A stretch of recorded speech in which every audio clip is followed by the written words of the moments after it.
सुप्रभात 8th class. कैसे हैं आप सब? मैं आपकी हिंदी की अध्यापिका मिसेस सोनू जैन, विद्या बाल भवन स्कूल से। बच्चों, इस समय आप घर पर रहकर पढ़ाई कर रहे हैं, है ना? थोड़ी बहुत आपको फीलिंग होती होगी कि काश हम स्कूल जाकर ही पढ़ते, बट क्लास आपको बिल्कुल भी चिंता करने की ज़रूरत नहीं है, क्योंकि आपके स्कूल की सारी पढ़ाई आप अभी इस समय वीडियो के माध्यम से या ऑनलाइन क्लासेस के माध्यम से कर रहे हैं। फिर भी अपने स्कूल को आप मिस करते हैं, तो देखिए हम बहुत ही जल्द अपने स्कूल विद्यालय में वापस पढ़ाई करेंगे। और इसीलिए मैं आज आपके लिए एक सुविचार लेकर आई हूँ। देखिए मैंने क्या लिखा है। मैंने लिखा है, आप तब तक नहीं हार सकते जब तक आप प्रयास करना नहीं छोड़ते। अर्थात आप जब तक अपने मन से यह नहीं सोचेंगे कि हम ही हार गए या आप प्रयास करना ही बंद कर देंगे, तब तक आप नहीं हारेंगे। ठीक है? जिस दिन आपने मन में सोचा कि मैं कभी भी नहीं हार सकता, मैं लगातार कोशिश करूंगा जब तक कि मैं अपने लक्ष्य को प्राप्त नहीं कर सकता। इसीलिए किसी के कहने से या एक बार रह जाने से या कम मार्क्स आ जाने से, किसी भी जगह, यह आपके स्कूल के लिए भी लागू होता है, आपके घर के लिए, आपके स्वास्थ्य के लिए, हर जगह ये आपका ये विचार लागू होता है कि कभी भी हमें होप नहीं छोड़नी चाहिए और हमेशा जो हमारा लक्ष्य है उसे प्राप्त करने का प्रयास करते रहना चाहिए। ठीक है क्लास? अब मैं आपको बताती हूँ हम आज क्या करने वाले हैं। बच्चों, आज हम आपकी व्याकरण पुस्तक में से करने वाले हैं पाठ 3। पाठ 3 हम पहले शुरू कर चुके हैं। इसके मैंने आपको पर्यायवाची विलोम शब्द करवा दिए हैं। आज हम करने वाले हैं बच्चों अनेकार्थी शब्द। कौन से शब्द? अनेकार्थी शब्द, जो कि है पेज नंबर 35 पर। और आज हम करेंगे एकार्थी शब्द, जो कि है आपके पेज नंबर 38 पर। ठीक है? इनसे संबंधित मैं आपको एक गतिविधि यहाँ करवाऊंगी भी। आपको घर के लिए भी कार्य मिलेगा, आपको होमवर्क भी मिलेगा और गतिविधि भी करने को मिलेगी। तो क्लास, सबसे पहले तो कोई होप नहीं छोड़नी है। आपके स्कूल जरूर खुलेंगे और आप पहले की तरह फिर से अपने फ्रेंड्स और टीचर्स के साथ पढ़ पाएंगे। फिर हम जो आप पढ़ाई कर रहे हैं उसे आप मन लगाकर पढ़ेंगे, आप किसी भी काम में पीछे नहीं रहेंगे। ठीक है? अब मैं आपको आगे का काम करवाती हूँ। जैसा मैंने अभी आपको बताया कि हम जो आज पाठ करने वाले हैं अनेकार्थी शब्द और एकार्थी शब्द, इनसे आप क्या सीखेंगे? क्या सीखेंगे आप? देखिए, अनेकार्थी शब्दों से तो आप सीखेंगे एक शब्द के अनेक अर्थ, कि एक ही शब्द के अनेक अर्थ हो सकते हैं। और एकार्थी शब्दों से आप सीखेंगे कि एक जैसे प्रतीत होने वाले शब्दों को आप जानेंगे। कुछ शब्द ऐसे होते हैं जो देखने में और सुनने में एक जैसे लगते हैं, लेकिन उनके अर्थ भिन्न भिन्न होते हैं। तो आज हम इन दोनों के बारे में ही सीखेंगे। ठीक है? तो अब आप अपनी बुक में पेज नंबर 35 निकाल लीजिए। मैं आपको अब अनेकार्थी शब्द समझाने जा रही हूँ। देखिए क्लास, आपकी बुक में पेज नंबर 35 पर अनेकार्थी शब्द दिए गए हैं। क्या होते हैं अनेकार्थी शब्द? ऐसे शब्द होते हैं जिनके एक से अधिक यानी कि एक से ज़्यादा अर्थ होते हैं, उन्हें हम अनेकार्थक शब्द कहते हैं। ये शब्द बच्चों भिन्न भिन्न परिस्थितियों के अनुसार भिन्न भिन्न अर्थ देते हैं, यानी अलग अलग परिस्थितियों में, अलग अलग सिचुएशंस में अलग अलग अर्थ देते हैं। और जैसा बताया भी था ना आपको कि इनका गद्य साहित्य में अधिकतर प्रयोग होता है। यहाँ पर देखिए आपको एक एग्जाम्पल दिए हुए हैं, जैसे जलधर। जलधर बादल को भी कहा जाता है और समुद्र को भी कहा जाता है। ठीक है। तीर, तीर बाण को भी कहते हैं, धनुष बाण। ठीक है। और किनारे को भी कहते हैं। उसी प्रकार से कर्ण, कान को भी कहते हैं और कुंती के पुत्र को भी कहते हैं। ठीक है। जैसे देखिए यहाँ पे नीचे देखिए, कुछ अनेकार्थी शब्द ऐसे हैं जो अलग अलग स्रोतों की दृष्टि से भिन्न भिन्न अर्थ रखते हैं। जैसे तद्भव शब्द के रूप में आम शब्द का अर्थ आम का फल है, तथा आगत शब्दों के रूप में इसका अर्थ सामान्य, आम आदमी। और काज कार्य बटन के और काज कार्य बटन के काज, काज कार्य अलग शब्द है। जैसे आप समझते, आप शर्ट पहनते हैं ना, शर्ट में जो बटन जिस होल के अंदर जाता है उसको काज कहते हैं। और काम कर्म भी कहा जाता है। काम कर्म क्या है? काम को कामदेव भी कहा जाता है और कर्म भी कहा जाता है। बस एक वाहन है और पर्याप्त, बस बहुत हो गया। ठीक है। तो ये इस तरीके के शब्द हैं। अब हम नीचे कुछ और एग्जाम्पल्स पढ़ते हैं। आप सभी को मेरे साथ पढ़ना है, क्लास याद करना है। ध्यान दीजिए, अभी आप रीड करेंगे तभी आपको जाके ये लर्न हो पाएंगे। लेसन पूर्ण होने के बाद मैं आपको इसका टेस्ट भी देने वाली हूँ, तो ध्यान दीजिए सब। अर्थ, अर्थ के क्या क्या है मीनिंग? धन, पैसा, हेतु, प्रयोजन और कारण। अज, अज बोलते हैं बकरा, ब्रह्मा और शिव को। अनंत, आकाश, ईश्वर। शेषनाग, अंतहीन, बोलते हैं ना अंतहीन आकाश। अंबर, वस्त्र, आकाश और एक सुगंधित पदार्थ। अरुण, सूर्य का सारथी या लाल सिंदूर। अक्षर, वर्ण, शिव, ब्रह्मा, मोक्ष, सत्य, स्वर, व्यंजन। अमृत, अन्न, दूध, पारा, जल, स्वर्ण। अवकाश, अवसर या छुट्टी। अली, भौरा, सखी, कोयल। आत्मा, प्राण, परमात्मा, सूर्य। उत्तर, उत्तर दिशा, जवाब, पीछे या बाद। कर, हाथ, किरण, टेक्स, सूंड, क्रिया का रूप। जान, प्राण, जानना, क्रिया का रूप। कल, आगामी, बीता हुआ दिन।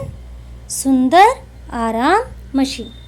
आपने ये पढ़े अनेकार्थी शब्द, इनको आपको याद रखना है। अभी मैं आपकी एक एक्टिविटी भी लेने वाली हूँ, उसमें मैं आपसे कुछ क्वेश्चंस करूँगी, तो आपको पढ़ते पढ़ते पढ़ते पढ़ते ही याद भी करना है।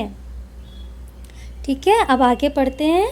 देखिए, नाग, बोलिए मेरे साथ जैसे हम क्लास में बोलते थे। मैं शब्द बोलती हूँ, आप आंसर्स बोलते रहिए। नाग का क्या है? सर्प, हाथी, पान, एक पर्वत। नीरज, कमल, मोती, जल में उत्पन्न वस्तु। देखिए, आप देखिए पतंग का। सूर्य, कीड़ा, आकाश में उड़ाई जाने वाली पतंग। पोत, नाव, बच्चा, स्वभाव, वस्त्र। अच्छा देखिए प्रसाद का, देखिए अब। कृपा, अनुग्रह, हर्ष, नैवेद्य, पृष्ठ, पीठ, पेज और पीछे का भाग। पानी तो पता ही है, जल, कांति, मान। पशु, जीव मात्र, 4 पैरों वाले प्राणी। मूर्ख, देवता, यक्ष। प्राण, वायु, जीवन, श्वास, बल, शक्ति। प्रिय, प्यारा, मनोहर, पसंदीदा। ठीक है, ये अभी आपके बुक में बच्चों बहुत सारे अनेकार्थक शब्द दिए हुए हैं, सभी को पढ़ने का एक बार प्रयास करते हैं। ठीक है, अब आप देखिए पेज नंबर 36 पर आ जाइए। यहाँ पर भी अनेकार्थक शब्द आपको मिलेंगे। देखिए, कनक, कनक को क्या कहते हैं? सोना, धतूरा, गेहूँ। अब आप देखिए कुल का, सब या सारा, वंश। ग्रहण का देखिए, चांद, सूर्य का ग्रहण या लेना। गौ का देखिए, इंद्रिय, गाय, पृथ्वी। अब देखिए चीर का, वस्त्र, रेखा, चीरना, क्रिया का रूप। आगे देखिए तरणी का देखिए, सूर्य, नाव, उद्धार। अब देखिए आप दंड का, डंडा, जुर्माना, सजा, एक प्रकार की कसरत। ठीक है, दक्षिण का देखिए, दाहिनी, अनुकूल, दक्षिण दिशा। नभ का क्या होगा?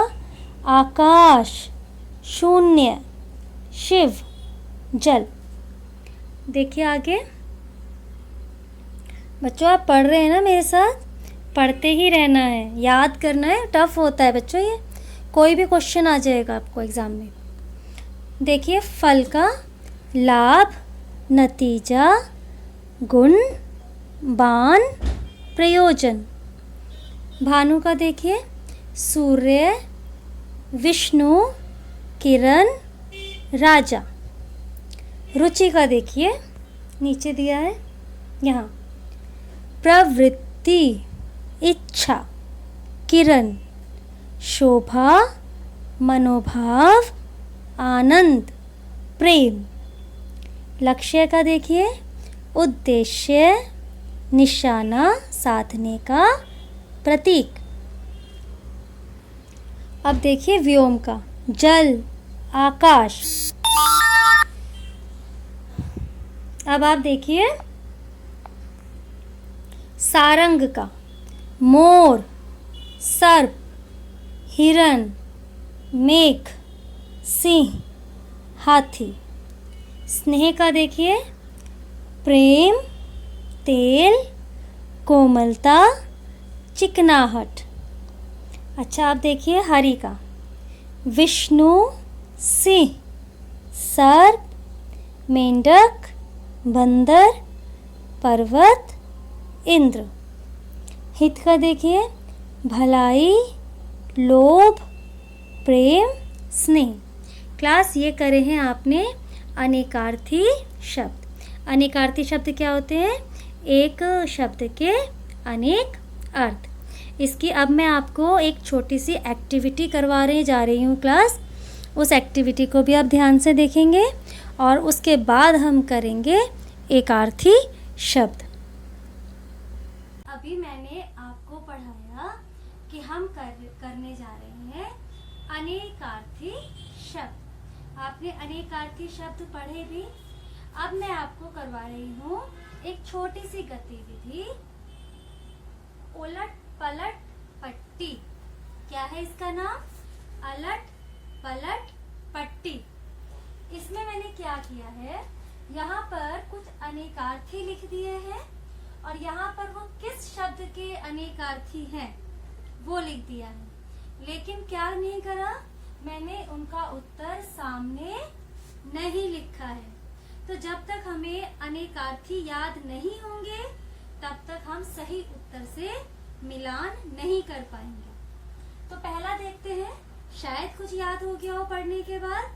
देखिए पहला है कृपा, अनुग्रह, हर्ष। तो आप सोच के बताइए कि पोत, स्नेह, जलज और प्रसाद, इनमें से ये किस शब्द के अनेकार्थी हो सकते हैं। जिस समय हम ये गतिविधि कर रहे हैं, आप में से कोई भी बुक नहीं देखेगा।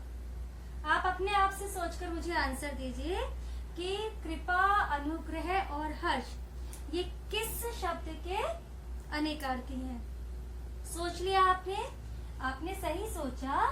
ये सब शब्द है प्रसाद के। किसके अनेकार्थी हैं ये? प्रसाद के अनेकार्थी शब्द हैं।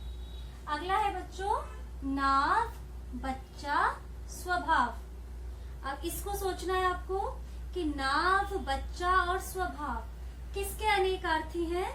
ये सब अनेकार्थी हैं पोत।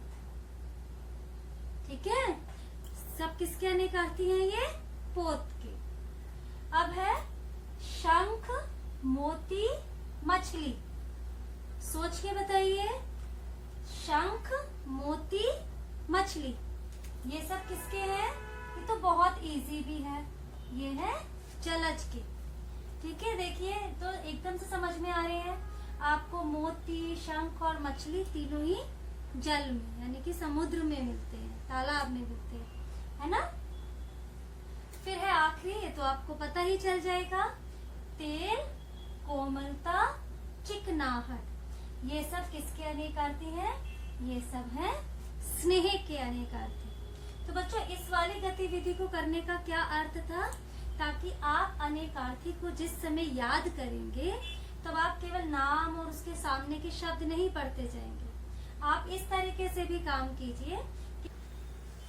क्लास देखिए, एक और गतिविधि आपके लिए मैंने तैयार करी है। यह भी उलट पुलट गतिविधि में आती है।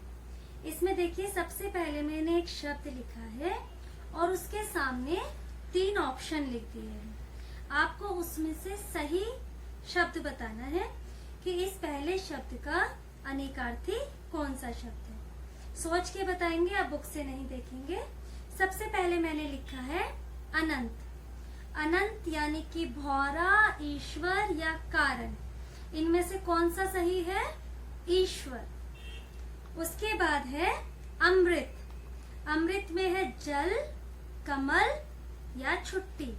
तो अमृत का सही अनेकार्थी क्या हुआ? जल। फिर है आत्मा। आत्मा का सही अनेकार्थी क्या है? सूर्य, पानी, पहले। तो सही अनेकार्थी है इसका सूर्य। फिर है प्राण। प्राण का सही अनेकार्थी स्वभाव, वायु या मान। कौन सा हुआ इसमें? वायु। स्वभाव, वायु या मान में से वायु सही अनेकार्थी हुआ। ठीक है क्लास, तो आपने देखा हमने 2 गतिविधियां करी है अनेकार्थी की। दोनों को कराने का अर्थ यही है कि आप बहुत अच्छे तरीके से अनेकार्थी याद करेंगे, उलट पुलट करके। कभी आंसर याद करेंगे, कभी क्वेश्चन याद करेंगे, तो इससे आपको पूरे अनेकार्थी याद हो जाएंगे। ठीक है क्लास, अब मैं आपको एक आर्थी करवाऊंगी। अपना बुक में आप पेज नंबर ऑन कर लीजिए। आपके एकार्थक प्रतीत होने वाले शब्द हैं पेज नंबर 38 पे। 38 नंबर पेज आप ओपन कर लीजिए। क्लास, अभी आपने एक गतिविधि देखी जिसमें हमने अनेकार्थिक शब्द किए थे। अब हम पढ़ने जा रहे हैं एकार्थक प्रतीत होने वाले शब्द। बच्चों, ये ऐसे शब्द होते हैं जो एक जैसा अर्थ देते हैं, लेकिन उनके अर्थ में वास्तव में सूक्ष्म अंतर होता है। ये एकार्थक प्रतीत होने वाले शब्द कहलाते हैं।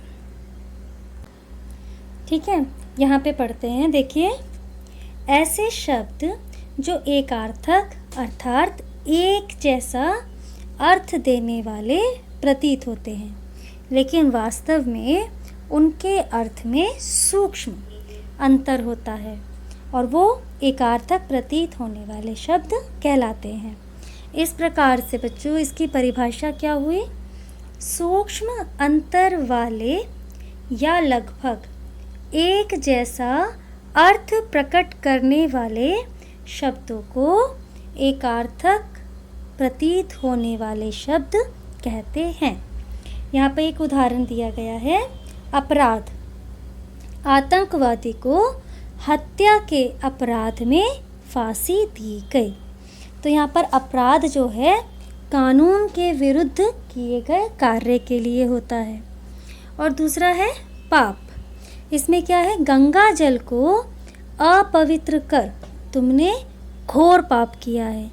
यहाँ पे ये किस लिए यूज़ हुआ है, सामाजिक, नैतिक एवं धार्मिक दृष्टि से अनुचित कार्य करने के लिए। ठीक है, दोनों में ही उस गलत काम किया गया, लेकिन दोनों में अंतर है। एक कानून के विरुद्ध कार्य है और दूसरा समाज और धर्म के विरुद्ध कार्य है। आपके पास नीचे कुछ लिस्ट भी दी जा रही है। देखिए, अमूल्य, बहुमूल्य, सेम लगते हैं ना दोनों के मीनिंग, लेकिन अमूल्य का अर्थ क्या है, जिसका कोई मूल्य ना हो, और बहुमूल्य जिसका मूल्य अधिक हो, अर्थात बहुत कीमती। अमूल्य का वाक्य देखेंगे, ताजमहल भारत की अमूल्य धरोहर है, मतलब ऐसी धरोहर है जिसका कोई मूल्य नहीं। और हीरा बहुमूल्य होता है, हीरा अधिक कीमती होता है। ऐसे ही अस्त्र, अस्त्र किसे कहते हैं, फेंक कर चलाया जाने वाला हथियार। और शस्त्र किसे कहते हैं, हाथ में पकड़कर चलाया जाने वाला हथियार। ठीक है, उसके बाद देखिए पुराना। पुराना कुछ एक 100 साल पहले की तक की काला अवधि, पुराना अखबार, पुराना कोट। ठीक है, ऐसे बोलते हैं। और प्राचीन क्या होता है, हज़ारों साल पहले की काला अवधि। पुराना में कुछ 100 साल तक की अवधि ली जाती है और प्राचीन में हज़ारों साल की। जैसे प्राचीन इमारत, प्राचीन सिक्के, अवशेष। फिर है सावधानी या सतर्कता। सावधानी, सामान्य खतरों से स्वयं को बचाना। सड़क पार करते समय सावधान रहो। और सतर्कता क्या होती है, स्वयं को छिपाते हुए निगरानी करना या स्वयं को बचाना। सादे कपड़ों में तैनात पुलिस के सिपाही बड़ी सतर्कता से कार्यक्रम स्थल पर आने वालों पर नज़र रख रहे थे, सतर्क रहना। ठीक है, उसके बाद है स्वाधीन और स्वतंत्र। स्वाधीन यानी जो अपने अधीन हो। आज दुनिया के लगभग सभी देश स्वाधीन हैं। और स्वतंत्र जो किसी के अधीन ना हो। ठीक है, उसके बाद पढ़ते हैं बच्चों नवीन। नवीन यानी कि नया, अभी हाल ही का, थोड़ी टाइम का। और आधुनिक, नया किसी बड़े परिवर्तन के साथ। नवीन भी नया, आधुनिक भी नया, लेकिन नवीन वाला नया अभी हाल ही का कोई नवीन संस्करण जैसे छप कर आया है। और आधुनिक यानी कि किसी परिवर्तन के साथ कोई नयापन आता है ना, वो। फिर है दृष्टि, देखने की क्षमता। और नज़र, निगरानी। बैंक का चौकीदार सभी ग्राहकों पर नज़र रख रहा था। फिर देखिए ग्रंथ, बड़ी और महत्व की पुस्तक। वेद, पुराण, भगवत गीता, ये सब हमारे प्राचीन ग्रंथ हैं। और पुस्तक, सामान्य पुस्तक, इसमें आप डिस्कवरी ऑफ इंडिया, भारत की खोज, ये सब प्रसिद्ध पुस्तकों के नाम हैं। लेकिन पुस्तक में कोई भी पुस्तक। ठीक है, तो ग्रंथ हुआ प्राचीनतम ग्रंथ होते हैं और पुस्तक जो हमारी सामान्य पुस्तक है। ठीक है, आपकी बुक में और भी दिए हुए हैं, एक बार सबको रीड कर लेते हैं। हम हैं पेज नंबर 39 पर। देखिए, अब है मोल भाव। किसी वस्तु को खरीदते समय उसका मूल्य कम करवाना। और सौदेबाजी, किसी वस्तु विशेष से किसी दूसरी वस्तु के लेन देन का सौदा या समझौता। मोल भाव तो आप जैसे कोई वस्तु खरीदने गए हैं तब आपने उसके दाम में कुछ कम करवा लिया। और सौदेबाजी, एक वस्तु के बदले दूसरी वस्तु या कोई समझौता करना। ठीक है, ये क्लास नमस्ते और नमस्कार। देखिए नमस्ते क्या है, सभी के लिए, चाहे वो छोटे हों या बड़े। करते हैं ना हम भी आपको सुप्रभात, गुड मॉर्निंग। और नमस्कार होता है बच्चों अपने से बराबर वालों के लिए, ठीक है। पुत्र और बालक, पुत्र होता है अपना स्वयं का बेटा और बालक अन्य लड़के या कोई भी, ठीक है। उसके बाद है अनिवार्य। अनिवार्य का अर्थ होता है अत्यंत जरूरी, जिसके बिना कार्य ना हो सके। और आवश्यक है जरूरी। पिताजी ऑफिस के आवश्यक कार्य से बाहर गए हैं। उसके बाद देखिए बच्चों आदेश और आज्ञा का। आदेश क्या होता है, किसी अधिकारी द्वारा अपने नीचे के कर्मचारियों को कोई कार्य करने का निर्देश देना। और आज्ञा क्या होती है, बड़ों द्वारा छोटों को कुछ करने के लिए कहना। यानी आदेश तो हो गया अधिकारी द्वारा दिया गया और आज्ञा हो गई बड़ों द्वारा छोटों को दिया गया कार्य। उसके बाद देखिए अनुरोध और प्रार्थना को। अनुरोध क्या होता है, बराबर के व्यक्ति से किसी कार्य हेतु प्रार्थना, ठीक है। जो अपने ही हम उम्र हैं उनसे हम रिक्वेस्ट करते हैं ना। प्रार्थना क्या होती है, ईश्वर से या किसी आदरणीय व्यक्ति से कुछ प्रार्थना करना। जैसे इसका आप उदाहरण देखिए, सूखा पड़ने पर गांव के सभी किसान ईश्वर से वर्षा करने की प्रार्थना करने लगे।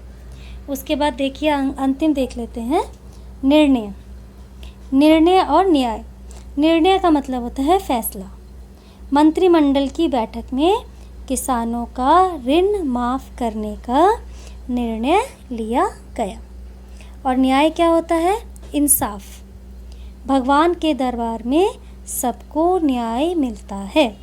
तो निर्णय तो कोई फैसला किया जाता है उसको कहते हैं, डिसीज़न लिया जाता है। और न्याय होता है इंसाफ, सही या गलत जो भी है उसका परिणाम वो न्याय कहलाता है, ठीक है। अब आपने कर लिए अनेकार्थी और एकार्थक। अब मैं एक छोटी सी गतिविधि आपको देने वाली हूँ, आपको वो करनी है, प्लस आपको आपका होमवर्क मिलेगा, ठीक है क्लास।